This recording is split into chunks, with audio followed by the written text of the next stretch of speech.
What is up, YouTube? It's your boy Pierce back at it with another video. And this week we got LFA 150 going down in Minnesota. And, first thoughts on the card, betting wise, I like a couple of spots. There's a lot of big favorites, but like understandably so. But I'll go through the card. We'll start with the professional fights, the amateur fights. We don't even got odds on those. I'm not even going to bother with that. And I think we can make some money. We got UFC Saturday, so I mean, you got these big favorites. Maybe put them with some of your favorite UFC plays. I mean, I feel like there's a lot of money here, and I'm gonna break down the fights and tell you what I like. Starting off, we got Kyle Zimic versus Conor Pinka, the first pro fight. I did not get to that tape wise, so I'm not gonna give you guys an opinion. And then we got Darius Miller versus Santos Ferdinand. I did tape that. I don't want to spend too much time on it because I don't care at all after watching the tape. That fight, grappler versus grappler.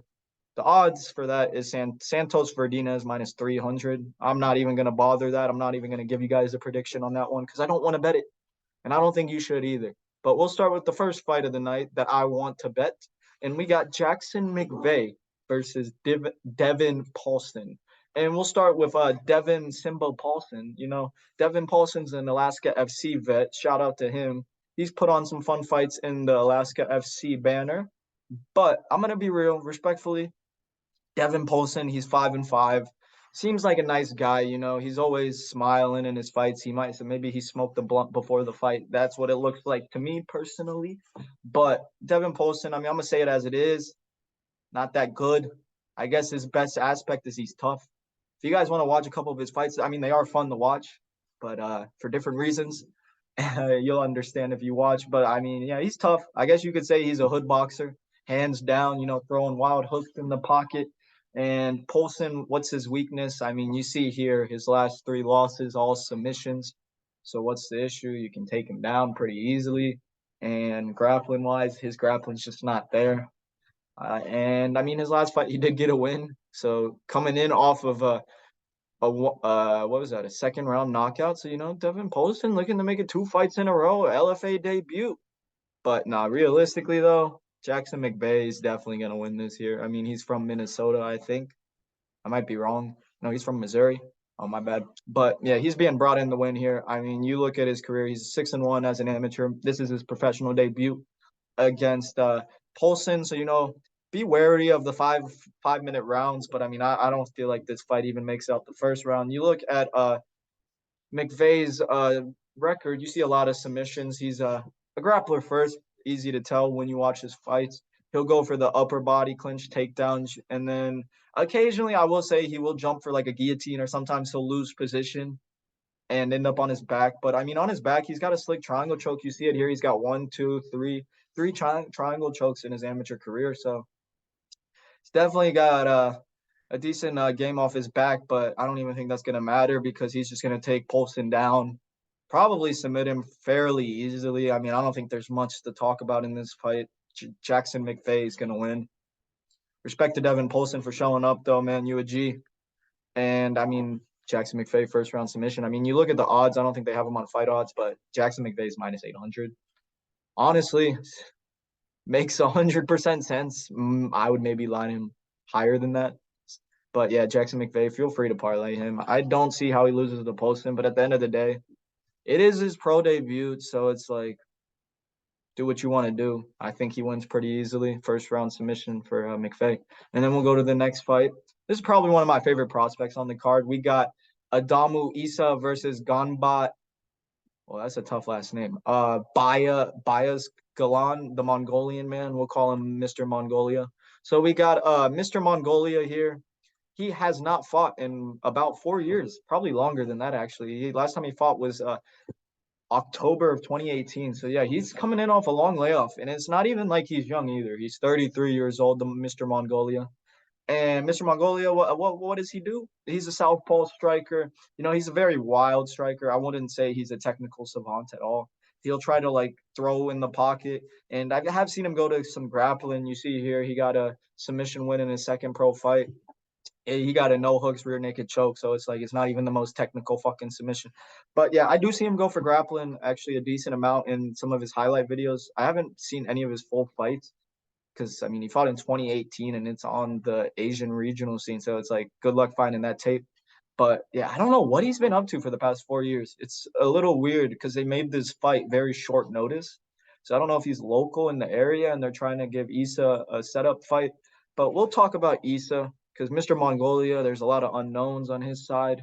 But Isah, he trains at Killcliff FC down in Florida. Great gym. For those of you that don't know, Killcliff FC, it was also Sanford MMA with Henry Hoofton Company. So, Adamu Isah is training with high level training partners. So I like to think he's in good hands down there. And if I've only been able to see his last fight against Mateo Gonzalez, I couldn't find the other fights. But from that fight alone, that dude looks UFC ready. Not ready, but he'll be in the UFC in a year or two. You can just tell by his skill set. The guy's very talented. And what does he do well? He's a great striker. I think he has a Taekwondo background, something like that. But you can see it. He has amazing kicks. He throws great body kicks. He'll switch stances, go with the question mark kick, kick the legs. He just likes to go head, body, and legs with his kicks. And in the clinch, I mean, I've seen him go for some nice knees against Gonzalez. Very strong knees in the clinch. I like his takedown defense in the Gonzalez fight. Gonzalez tried to take him down a couple of times. Good hips shown by Adamu. And I honestly, he passed that test with flying colors in my eyes. He went 15 minutes. So the cardio checked out, the grappling checked out. And that style of his, he kind of likes to dance around, kick, kick, kick, kick, kick, and just beat you up from range. I mean, I'm not gonna say he's as good, but he's like a Dollar Tree Israel Adesanya. I really like his game. I expect him to probably get a decision here. Mr. Mongolia is probably tough because some of these Asian fighters, they're like, it's like punching a brick wall. I swear, some of these guys don't know how to go down. But yeah, Adamu Isah, pretty easy one here. As long as he doesn't get clipped in the pocket, I think his takedown defense is going to be fine to win this. But we're going to go Adamu Isah by unanimous decision, just dancing around, kicking at Mr. Mongolia. Should be an easy one. I mean, we look at the odds. Adamu, I believe, they got it right here, minus 425 for Adamu Isah. Open minus 250, I believe. I wish I got that line. That would have been a great line to bet. But yeah, Isah minus 425. Solid. I think it's a solid parlay piece. I really like the kid's game. I mean, obviously, he's very green in his career, but you can see all the talent. It's there. Training at a great gym. He's only going to get better. Yeah, you got to go Isah here, man. That's an easy one. Isah by decision. And then we'll move on to the next fight of the night. What do we got here? We have Gary Knokol versus Isaac Thomson. Yeah, this is a fun one. We got Isaac Thomson, who's we'll start with Knokol actually. So we got Gary Knokol. He is 5-2 as a pro. He's 28 years old, fighting at the Nova Gym. Never heard of that, to be honest. But what does Knokol do? He's a Muay Thai fighter. He's got a heavy Muay Thai stance. He's got some decent pressure. I will say that's probably his best aspect is his pressure. He has good cardio, I guess you could say, but he's very limited in his skill set. I feel like he doesn't like suck, to say the least, but I just think there's a lot of exploitable holes in his game. And then you see here in the David Evans fight, he lost by unanimous decision, and I think Alan Joban said it. He said it perfect. He was it just looked like Gary Knokol was stuck in the mud in that fight. Evans was literally like, if you want to see a fighter flow on someone else, watch that fight. Evans was flowing on him, landing anything and everything he wanted, took him down even too.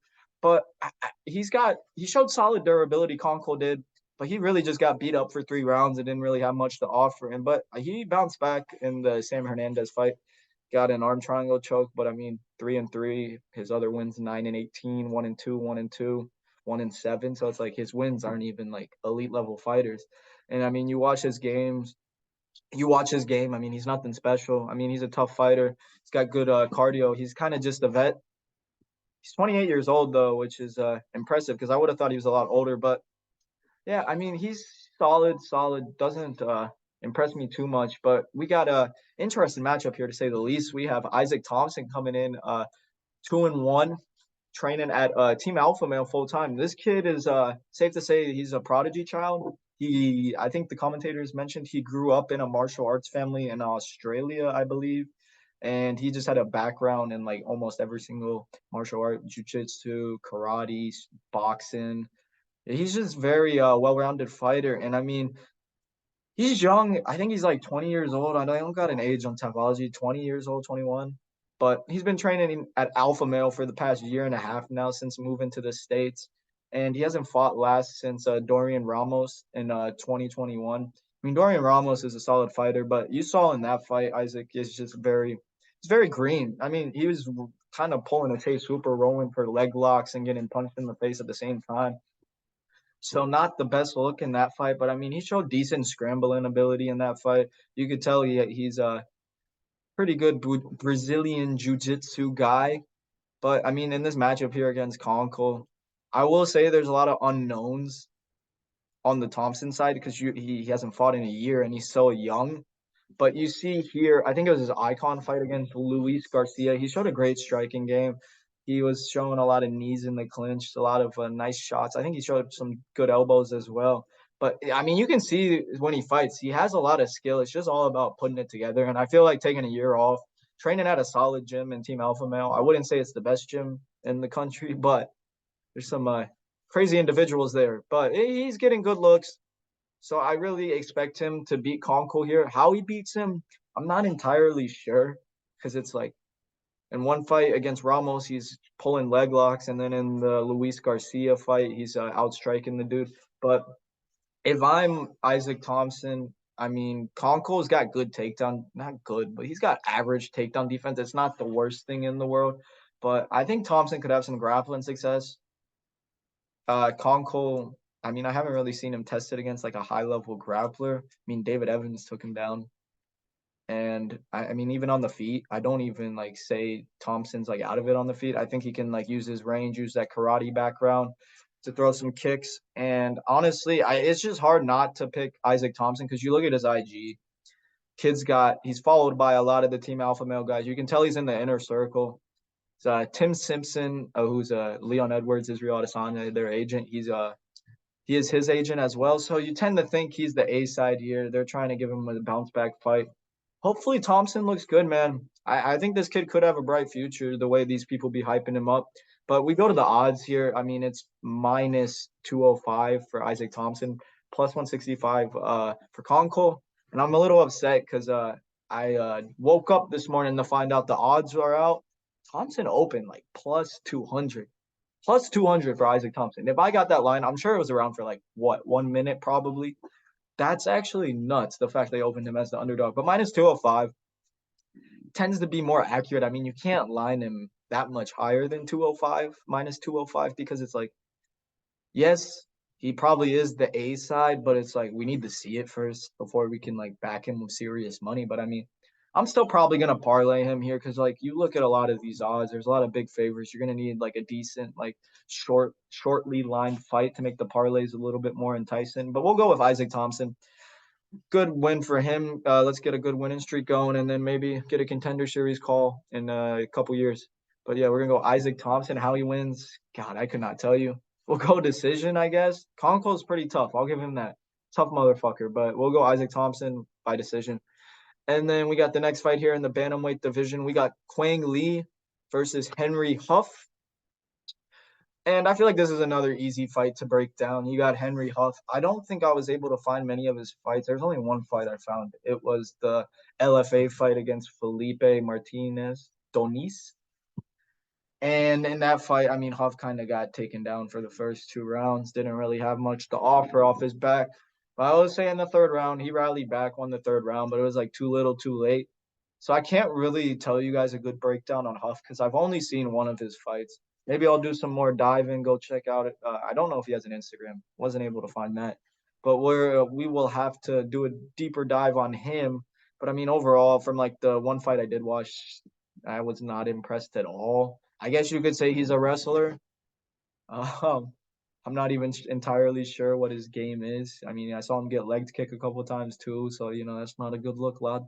But we'll go to Quang Lee because I was able to watch some fights on him. Quang Lee, I mean, he's okay, solid fighter. I mean, he's 4-0. I don't even think he's that young either. He's 31 years old. Okay, so he's not like a prospect or none of that shit. But you look in his last fight, I think it was it was a one against Sam Pinette.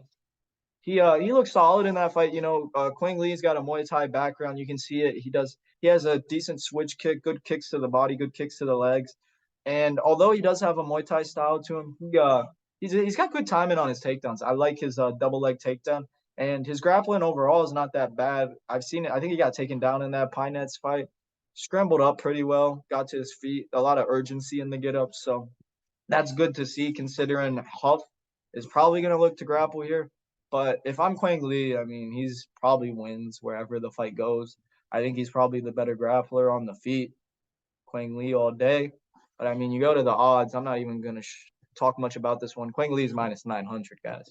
So if you want to play Quang Lee minus 900, I think he wins just like McVeigh. He should win. He should win for sure. But I mean, I got to dig deeper in the Huff because I haven't seen many of his fights. But I mean, I don't think Huff's the one to do it. Yeah, we'll go Quang Lee to get another win, 5-0. Probably a decision, I think. But I like I said, I don't know much about Huff to give you guys an accurate prediction on how the fight's gonna end. But yeah, Quang Lee by decision. He's good, probably parlay material. And we'll go to the next fight. We got Wes Schultz versus Dylan Budka. This is an interesting one here. This fight can either be fucking hilarious or it's gonna be one of the most boring fights you've ever seen. We'll start with Dylan Budka. I mean, he's you can tell he has like a wrestling background in his style. But you see here his last win against Lydell Pogue. Pogue's not an awful fighter, but I mean, the way Budka fights is very anticlimactic. There's not a lot of action. He either knocks you out early or he's pushing you up against the cage. I mean, I don't think there's anything wrong with pushing someone up against the cage. I mean, he's winning the fights. It's all that fucking matters. You can boo him all you want, but a win's a win. But I mean, yeah, you've seen a lot of his fights. He doesn't really shoot any open mat takedowns. I see him get a lot of his takedowns. He'll push you up against the cage and then go for the double leg. And then on top, I mean, he's decent on top. He throws some decent ground and pound, but I will say sometimes he'll get to like full mount and get reversed. He just gets a little overzealous on the mat. But I mean, Budka on the feet, he's fine. I think he has some power. I forget which fight it was. This Jet Jones fight. I mean, the dude's 2-10, but he slept him with like the first punch he landed. And Budka, I mean, he keeps his hands up, I guess. So technically speaking, he'll do fine. I mean, Wes Schultz, I'll talk about him in a second. I don't think Budka's fighting Raymond Daniels now, but his striking is not that good. It's kind of green. But in regards to his opponent, Wes Schultz, 3-0, and I'm gonna be honest with y'all, I was not that impressed with Wes Schultz. He's a grappler as well. He won his last fight against John Knutson in the second round. But one thing I didn't realize until the announcers mentioned, Knutson was coming in off an 8-year layoff, guys. 8-year layoff, and he dragged him to the second round. But he handled him, I guess, as he should have. Took him down first round, laid on top of him for a little bit, and second round took him down, gave up the back rear naked choke. But Wes Schultz, I mean, he's a grappler, and his takedowns, he'll go for like a double leg, or sometimes I'll notice he won't get the double leg because he lacks a little bit of physicality, and he'll just pull guard. Or I've seen him go for a lat. He went for a lat drop, I believe, in the Knutson fight, but he goes for a lot of high risk takedown attempts. So not the best wrestler, but I mean, BJJ wise though, I don't mind his grappling. It's not the worst. He has a good front choke series. I'll give him that. And if he's on top, he's a solid fighter. But the fight that gives me alarm sounds in my head is the Hamza Salim fight. It was says a win on his record unanimous. I mean, it was a unanimous decision win, but that was that second round in that Hamza fight was so bad of a look in my opinion. I think Hamza was like a karate guy, took it on short notice. So Wes Schultz took him down, I believe, in the first round. I'm not 100% sure, but second round, he tried to go for a takedown, didn't get it. I think he pulled guard. Hamza literally just hung out on top the whole second round. Wes Schultz, for someone that's a BJJ guy, didn't really offer much off his back. He was more inclined to just stay in there. But I'll give him credit. The third round, he was able to ground Hamza and grind out the decision. But yeah, dude, you're getting taken down by a 5-4 karate dude, and Hamza he sucks. Let's be real. But on the feet, Wes Schultz, I mean, I cringed a little bit watching his strike, and I mean, it's not like it's the worst thing I've ever seen. It's just like he's so lazy, like defensively, like he'll throw like a horribly set up head kick, and his head is just on the center line, leaning forward and stuff. And I mean, his head kicks are decent, but the dude's a bad KO waiting to happen. He's a very awkward fighter on the feet. That's probably a good way to put it. Very awkward. But if you land on him on the feet, because his head is there to be hit, he's gonna get knocked the fuck out one of these days. But it's an interesting fight. I don't want to say I have a strong read here because Budka, as much as he's efficient with the cage pushing and everything, it's like you need to do more to separate yourself to the judges because it's like you're gonna probably bet on Budka. He's gonna push him up against the cage, and you're gonna be mad if the judges rob you of a 29-28 decision. But the pick for me has got to be Dylan Budka. I mean, he has probably the better striking, I would say. Yeah, he definitely has the better strike, and I just did not like that Hamza fight for Wes Schultz. That was the fight that made me want to bet Dylan Budka. But I'm not going out here telling y'all Dylan Budka's a lock. He's not. The dude can drop the ball. Cardio for both of these guys is very questionable, so it could get sloppy down the stretch. But I expect maybe Dylan Budka to maybe push him up against the cage, maybe get like 1 or 2 takedowns each round, and then survive the third round in a greasy fight. But if Budka's on his back, I do have a little bit concerns. Or if he puts his neck out there, that could be worrisome. As Schultz's BJJ is not the worst when he's in a dominant position. But yeah, the pick's Budka. We'll go Budka by. He's either gonna knock him out in the first round with the first exchange, or he's gonna win like a boring decision. But we'll go Budka by decision. And the odds here, we got Budka. I don't think they even got it here. Budka's like minus 150, minus 160, I believe. He opened plus 100, and that was my first bet I placed. It was Budka plus 100. It's not even like a confident bet. It's just like I get to fade Wes Schultz at dog odds. Like, why the fuck would I not do that? But yeah, if y'all have any questions about that fight, just go watch the Hamza fight for Wes Schultz. I didn't like that second round. It was not a good look. But yeah, we'll go Budka by decision. The current price right now seems a bit more accurate at minus 150, minus 160. But I don't put a lot of money on Budka. I mean, he should win, but not my cup of tea. And we'll go to the next fight. This is a solid fight here. We got Mitchell McKee versus Ira Lukowsky. And, we'll start with Ira Lukowsky. We'll call him the OG because that homeboy is 36. He's been around the block. I believe he's had a long amateur career. Let me see how many fights it was. Yeah, he had about 11, 12 fights as an amateur. And he took a long layoff and then had a couple pro fights in the past 2 years. And I don't know why exactly he took the layoff. I'm sure he was probably getting an actual fucking job because back then he was fighting back in the OG days with Shamrock FC. I don't even know if they still do that. But yeah, I saw some of the promos he cut and I'm like, who is this kid? And then it turned out the shit was like 15 years ago. But I respect it though. Coming back at the young age of 36, trying to make a professional MMA run. But we'll talk about what does Ira Lukowsky do. He's kind of a shit-eating wild man, to say the least, honestly. You saw in his Alberto Montes fight, that was a good win. I'll give him that. I think it was for the Titan FC belt. I might be wrong. But he went into Alberto Montes' backyard and beat him. I think Alberto Montes was a MMA Masters guy. It's kind of funny watching Kobe Covington watching the fight live, his reaction. Like, he was all cool, chatting up with everybody. Then his homeboy gets knocked the fuck out. And his facial expression, everybody just went quiet. Because the hometown boy got knocked the fuck out. But in that fight, first round, I mean, nothing really happened too much. I if I recall correctly, I think there's a lot of like cage pushing from Ira Lukowsky, but I'm just not overly impressed with his game because you see his last fight, he lost by rear naked choke against Wendell Araujo. I don't know how good Araujo's grappling is, but like, dude took him down almost immediately and was just able to dominate him and got the submission early. And it's like that kind of showed Ira Lukowski's hole is the grappling. And if you want to beat Mitchell McKee, you're going to need some good takedown defense. But I'll give him credit. He does have power. I saw some of his amateur fights and some of his pro fights. He does have power to knock anybody out. But like he doesn't even set up his strikes that well. He kind of just darts into the pocket, throwing wild hooks.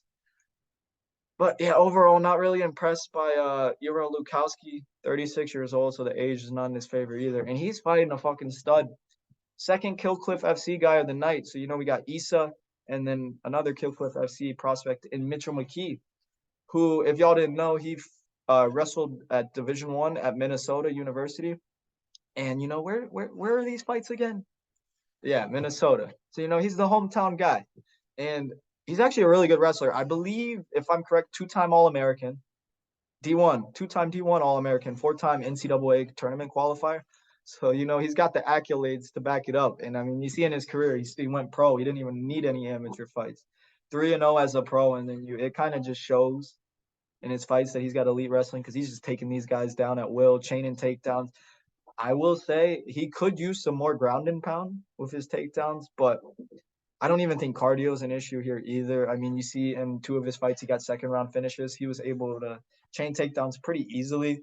I mean, obviously he's a wrestler, so his ground and pound's probably not going to be there yet because sometimes he'll throw and then he'll lose position. But he's good at chaining this shit together, so I'm not worried about Era working his way back up and then stuffing all the takedowns because I trust McKee's high-level wrestling to get it done here. I mean, it's a pretty easy one. The odds are minus, 700 on Mitchell McKee.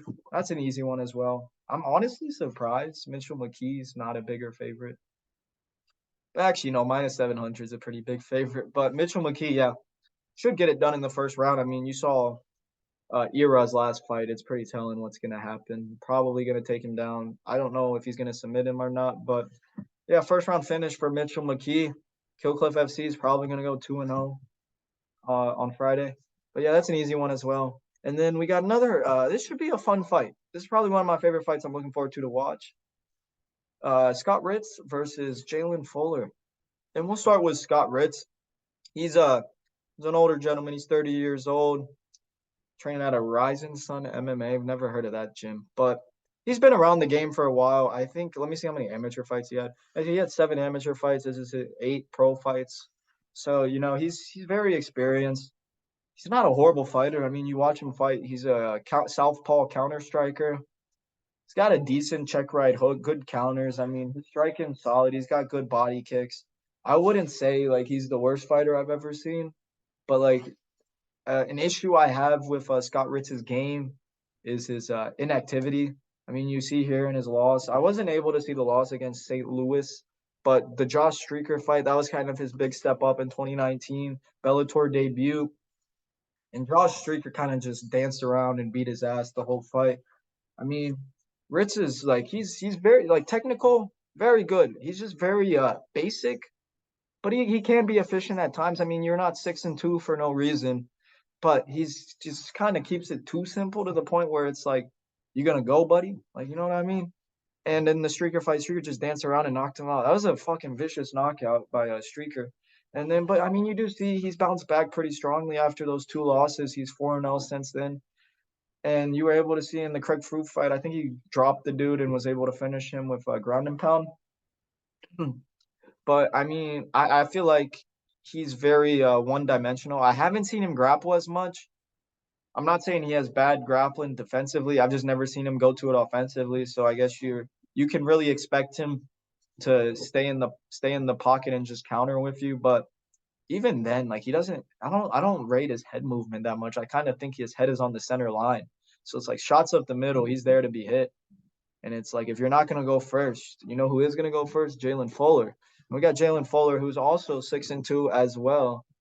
He's a little bit of a chunky guy to say the least. I'm not gonna lie. He used to fight at 185, I believe, if I'm correct. And he was kind of fat, not the most in shape individual. But you can see the past couple years, he's slimmed it up a little bit. I mean, he could still maybe make 155 if he dieted properly. But what do we got about Jalin Fuller? Jalin Fuller's game, he's a flashy striker as well. You see, he has 2 losses in his past 3, and I mean that came to the grappling. I mean, I don't think Scott Ritz is shooting takedowns here. But what does Fuller do well? Fuller's got solid kicks. I do like his clinch game as well. He's very explosive in the clinch, got great knees, great elbows out of the clinch. And he can be wild in moments. Sometimes I'll see him throw like some wild spinning kicks, but it's better than what Scott Rich does. Scott Rich just fucking stares at you and is trying to counter. But I will say, right hook might be there. I'm not gonna lie. Jalin Fuller leaves that left hand down. So he better keep his hands up, mind his P's and Q's. But I think Fuller can win this fight. I think it's a very favorable matchup for him. Like I said, in his 2 losses, he got out grappled by Bruno Assis, who's actually fighting at 185 right now. No, he's fighting at 205. My apologies. They fought at 185, but Bruno Assis moved up to light heavyweight, and this fight's in the welterweight division. And then you see in this Bay fight, I think he took it on a quick turnaround. Yeah, you see here, he won 422, took like a 2-week turnaround, and then fought Bay, who's actually like a solid wrestler. So it's like I feel like that dude's pretty good. I don't know if he'll get on the Contender Series. He might be. But he's a good wrestler, so I'm not gonna hold that loss too much against him. And I will say the grappling. I think Fuller has a grappling edge because his jujitsu is not the worst. Like he scrambles well when he gets taken down. It's not like he's getting. Well, I guess in the Oral Blade fight, he kind of got held down for a long period of time. He scrambles well. Like in the Bruno Assis fight, he had some moments. It's not like I think he dropped Assis in the first round, if I'm correct. The dude's a very dynamic striker, and I feel like on the feet he's gonna give Writz a lot of volume in his face. It's just a matter of whether Writz is gonna keep up that pace without folding under the pressure. But I honestly think Fuller's probably gonna sleep him in the first round. I just really like his activity, and I think he's a solid fighter. He's like a budget Leon Edwards a little bit, just not as in shape as Leon, as we can say. I mean, you can tell. Just look at a picture of Jalin Fuller. Guy could lose some weight, but I'm not gonna talk shit. He's still athletic. He's like that. You ever have like one of those friends that's a little chunky, but is like low key, like a better athlete than most of your other friends? That's what he is. He's a good fighter. I will say, though, the cardio can be a bit concerning at times, but I don't think Writz is gonna push a pace where the cardio dump is gonna occur. And we're gonna go with Fuller by first round knockout. I feel like it's an easy one here. I don't know if I'm tripping, not giving Writz enough credit. I just feel like Fuller's probably the more active striker, probably got more finishing power. And I mean, he could go to the grappling. Like I haven't really seen Ritz's takedown defense tested. So Fuller could have some grappling upside. I wouldn't count it out. But yeah, we'll go to the odds. I believe Fuller, yeah, it shows it right here, minus 160. He opened, I think, plus 200. Plus, I bet him at plus 160. That was probably one of my biggest bets. But he's not plus 160 right now, so I'm not going to tell you guys to bet the same amount that I did because it's a different circumstance. Minus 162, I don't mind that. Probably be an interesting parlay piece, like maybe like for the 5 or 6 leg parlays, you need to juice it up, put him in there. I mean, he should win. He really should. But Writz, he's not like dog shit. So it's like he could find the counter. I just think Fuller's probably going to be the more active fighter. It seems pretty straightforward. Jalin Fuller's got a good stylistic matchup. Jalin Fuller by first round KO. Sorry if I talked a little bit on that one. But this one, the next fight I'm going to talk about, probably the most. It's the best fight of the card. We got Miguel Sanson versus Mark Climaco. And this is my favorite fight. I'm sorry if you guys hear some music in the background. I'm in an apartment right now, so it's like you always hear shit going on around you. But we got Miguel Sanson versus Mark Climaco. And both these guys, honestly, are UFC ready. I don't know why this isn't a Contender Series fight, but who we'll start with? We'll start with Climaco. Climaco is a stud, as shown by his record, 7-1. Trains out of AKA.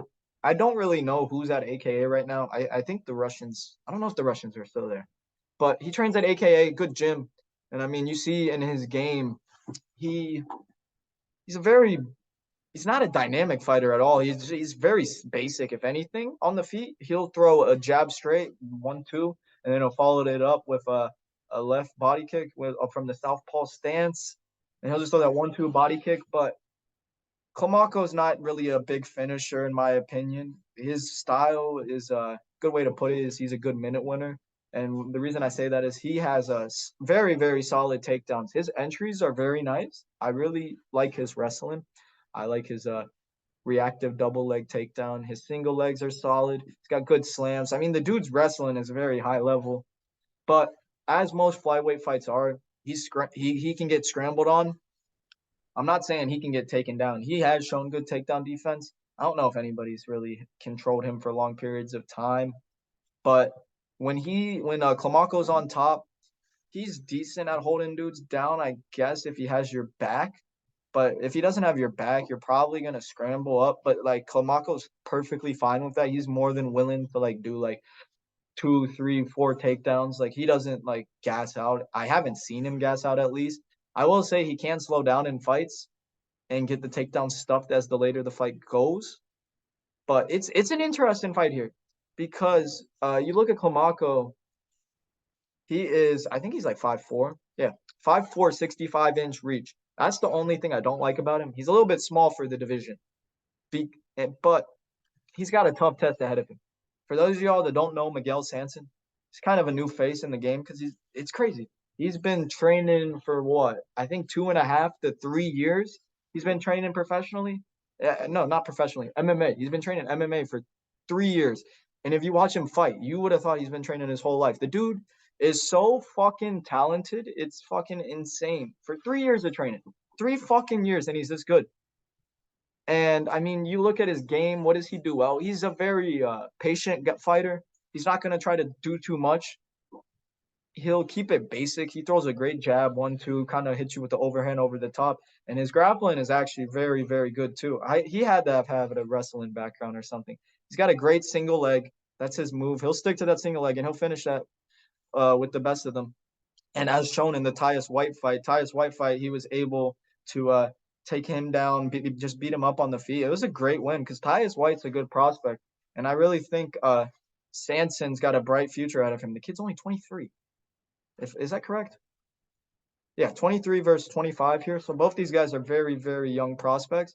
And I think we got a lot of potential in this. And I think don't be surprised if both these dudes make the UFC down the line. It's just crazy, though, because the LFA flyweight roster is actually very stacked. You saw last week Yuma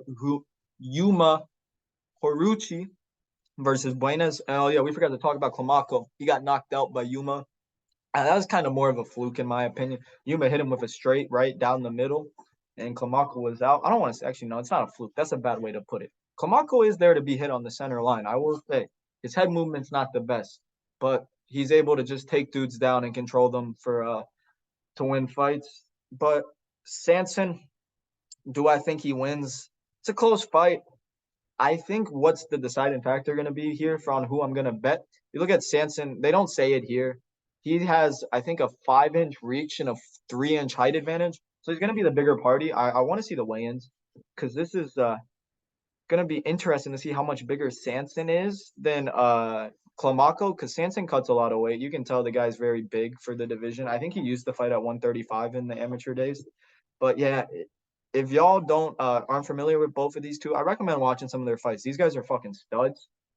And I expect it to play out very close. It's just a matter of whether Climaco is going to be able to take down Sanson. Because on the feet, it's competitive. But I feel like the fact that Sanson is very patient is going to play into his favor. Because Climaco, a lot of his success comes from opponents making mistakes. And I don't think Sanson makes too many mistakes to the point where Climaco is going to be capitalizing and being able to clearly win, which is very interesting because you talk about the odds here. I'm talking about how competitive of a fight it's going to be. Sanson is plus 140 right now. The line opened at plus 3. I don't even think it opened at plus 300. It opened at like plus 200, and people started betting up Climaco. I bet Sanson plus 300, plus 3 fucking hundred. It's plus 140 now, so I'm not gonna fucking tell you guys to go max bet Miguel Sanson, but plus 300 is so disrespectful. Even plus 140. I feel like the fight's a pick 'em. I don't really want to pick a side with confidence here, but I mean, when you're giving me plus 300 or like underdog money on a guy like Miguel Sanson, it's just like, how do you not bet him? He's a very talented fighter, and I think he has a lot of potential. And as an underdog, I mean, I'll bet Miguel Sanson all day. So we'll go Miguel Sanson by close. We'll say split decision, 29-28.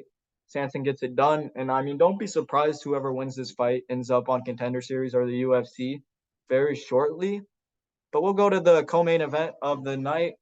This is probably one of the easiest fights on the card. I mean, you look at the odds here.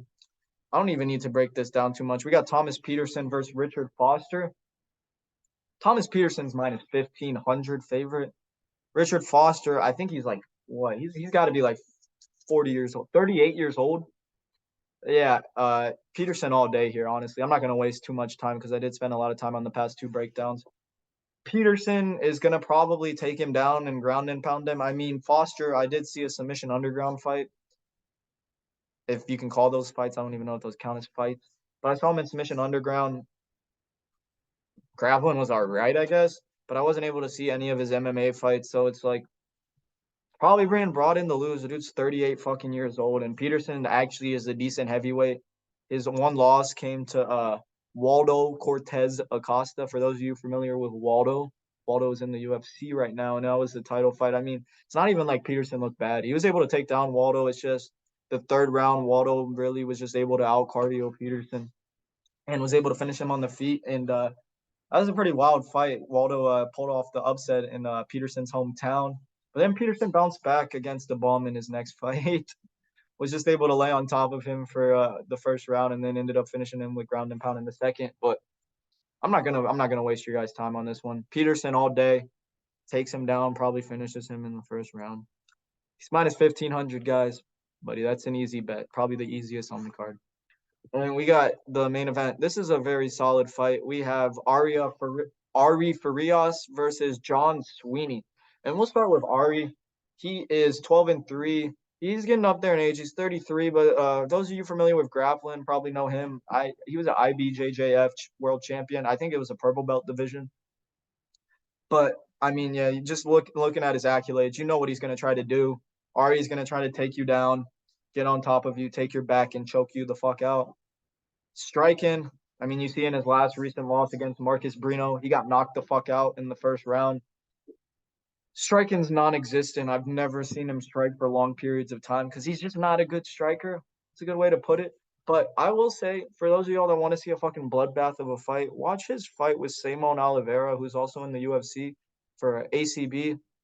That was a fucking crazy fight. I think Simon Oliveira, it was a close fight. I don't even know who won personally, but they all gave it to Ari. But Simon Oliveira was fucking bleeding all over the place. That shit was crazy. I've never seen so much blood in a fight before. But yeah, I mean, he's fought good people. This was also, but like all these like wins that he looked really good in, it was like 4 years ago, 3 years ago, 2 years ago. So it's like it's not even like he's beaten elite level fighters. This Tanaka guy was pretty good though. I don't want to say he's not fighting elite level fighters. It's just he's not putting on elite performances. That's a good way to put it. The Tanaka fight was a split decision. Tanaka was a little Japanese prospect. Came in there, tried to dance around like he was in a fucking like anime movie or Bruce Lee, the Karate Kid. But I mean, Farias was able to take him down in moments and was just able to control him. I will say though, his takedowns aren't the worst, but it's like they're not the best. I think what he's the best at is wrapping around to the back and taking you down from the rear body lock. So that's probably how he's gonna get his takedowns in this fight. Because we'll go to his opponent, John Sweeney, and Sweeney. He's an upstate karate guy. For those of you that aren't familiar with upstate karate, that's where Stephen Thomson trains, and Sweeney's been there his whole career. They call him Hollywood because this dude talks a mad game. If you watch him fight, the dude talks shit like the whole fucking time. It's almost like Bobby Green, but at least Bobby Green's fucking whooping your ass. Sometimes Sweeney will be in a competitive fight. Like you see here, his last 2 fights, split decision.